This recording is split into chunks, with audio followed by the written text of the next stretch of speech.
But we begin tonight with the single most unexpected turn of events yet in the fight over health reform. The scene was the final day of the D.C. conference of America's Health Insurance Plans. You'll remember America's Health Insurance Plans as the insurance industry group that released a widely ridiculed study last week in which the insurers threatened that in the event of health reform passing, they would hike everyone's rates sky high, as opposed to what they're doing now.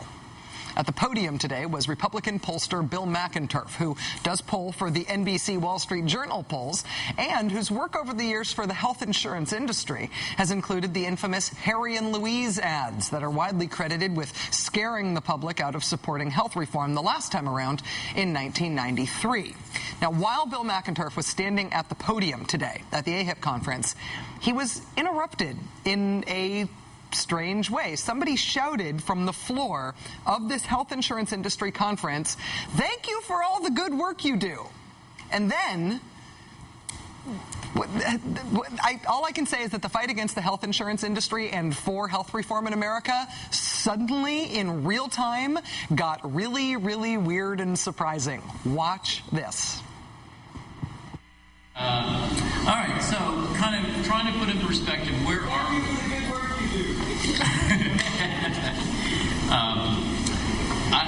I'm not getting paid today, so I think the AF staff is in the back trying to provide psychic compensation. Thank you.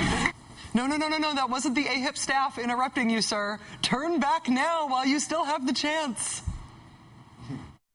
I think the AF staff is in the back trying to provide psychic compensation. Thank you. Thank you for killing the public option and blocking any hopes of its adoption. Thank you, sir.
Let's hear it for the AHIP singers.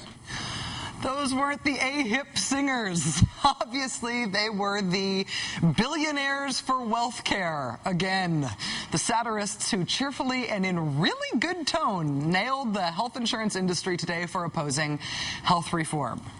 They honestly said, if we get a public option, we can sniff out waste just like a Dawson's. I have a degree in health policy, and I have to tell you, I've never been more happy talking about healthcare in my life than I am right now with the Dawson quote. The billionaires for wealth care describe themselves as a grassroots network of health insurance CEOs, HMO lobbyists, talk show hosts, and others profiting off our broken healthcare system. The billionaires for wealth care well-sung guerrilla musical satirical attack on the insurance industry today was just one sign among many of continued spunk and energy on the left to push for a robust version of reform. MoveOn.org, the Campaign for America's Future, and the NAACP today wrote directly to the White House Chief of Staff, Rahm Emanuel, to, quote, respectfully ask that the office of the president take a stronger stand on a robust public option in order to enact true health care reform this year. In case that was unclear, the groups added that the president should, quote, heed the will of the people and the organized progressive grassroots and take a strong leadership position in support of a robust public option. In response to conflicting reports today on the current whip count in both houses of Congress for a robust public option, the left is also flexing its muscles online, with influential websites like Daily Kos encouraging its readers to whip the vote themselves by lobbying elected Democrats to commit to votes in favor of a robust public option right now. Joining us now is Christopher Hayes. He's Washington editor of The Nation magazine. Chris, it's nice to see you. Thanks for joining us. It's great to be back, Rachel. You'll be expected to sing all of your answers this evening. I hope somebody warned you about that. I wish I could sing like that. That's the thing. It's like one thing to be really good at satire. It's another thing to be really brave about the personal confrontation. It's another thing to be able to do it in perfect operatic four-part harmony. Amazing. I totally agree.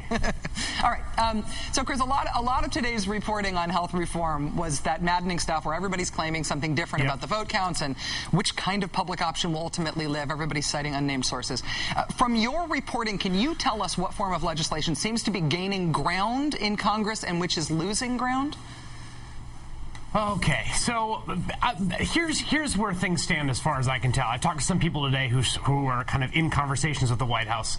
On the House side, there's going to be a public option in the House bill. The question is how strong it is. The robust public option, which term is being used by a lot of people, the sort of strongest version of it is a public option in which the payment rates to doctors and hospitals is set at Medicare plus 5%, and that would be the absolute sort of strongest version of the plan.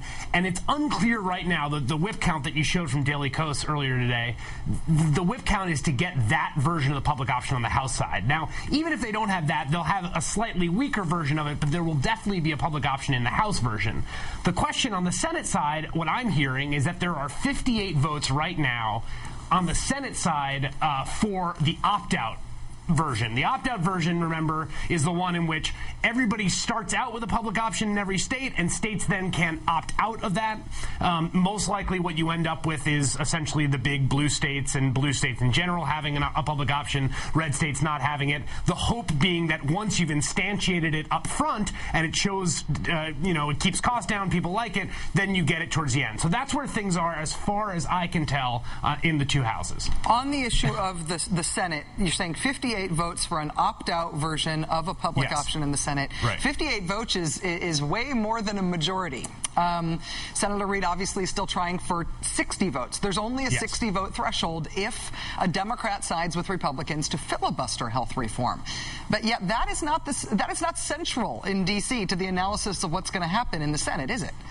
No, and it's really frustrating. I mean, there's two issues here. One is that, look, if you cannot prevent Democratic senators from filibustering their own party's central priority, the thing the president ran on, the member of their party, if you can't get them to at least let that bill come to the floor for a vote and not join the opposition party's filibuster, it's really a question of why you have a political party. I mean, honestly, this is like the threshold baseline level of party loyalty, that you at least allow a vote on the floor. So in some senses, it should be academic. I mean, there should be 60 votes to break a filibuster for whatever the leadership wants to bring to the floor. Unfortunately, that's not the case right now. Does the fact that Harry Reid is looking for 60 votes, that he's let it be known today that he's got 58 and he needs 2 more, does that mean that he expects somebody will cross over? Is he essentially giving that up? You'd think the thing they'd be whipping right now is cloture, that there be a 50-vote threshold.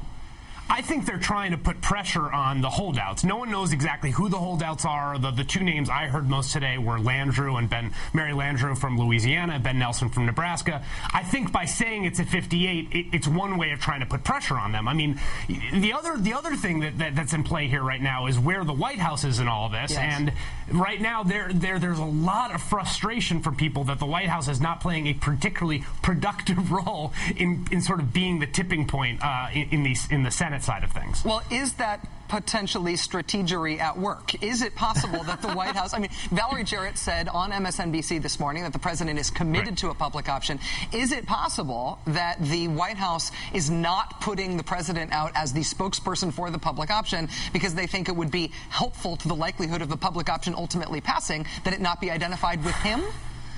That seems unlikely to me. I mean, I think the more likely explanation is that they are very focused on this being a bipartisan bill, as ludicrous as that sounds when you consider that the best hope they have is one Republican vote in both houses, right? In the totality of however many Republican legislators there are, 300 or something like that they're going to get, one of those people to vote, and that's Olympia Snowe. And so, there's I think a strain within the White House that thinks, let's just kind of give Olympia Snowe what she wants so we could then at the end of the day say the president passed a bipartisan bill. But that's crazy, right? Because the trigger option that Snowe is proposing, almost no one, I mean, you literally can't find a single person who thinks it's a good idea. It's the kind of worst sausage making at its worst. Chris Hayes, Washington editor of The Nation. I think you and I should start a campaign that it be called bipartisan because Bernie Sanders is going to vote for it, and yes, he is, after all, an independent socialist. That's exactly right. Thanks, Chris. Have a great weekend. Thank you.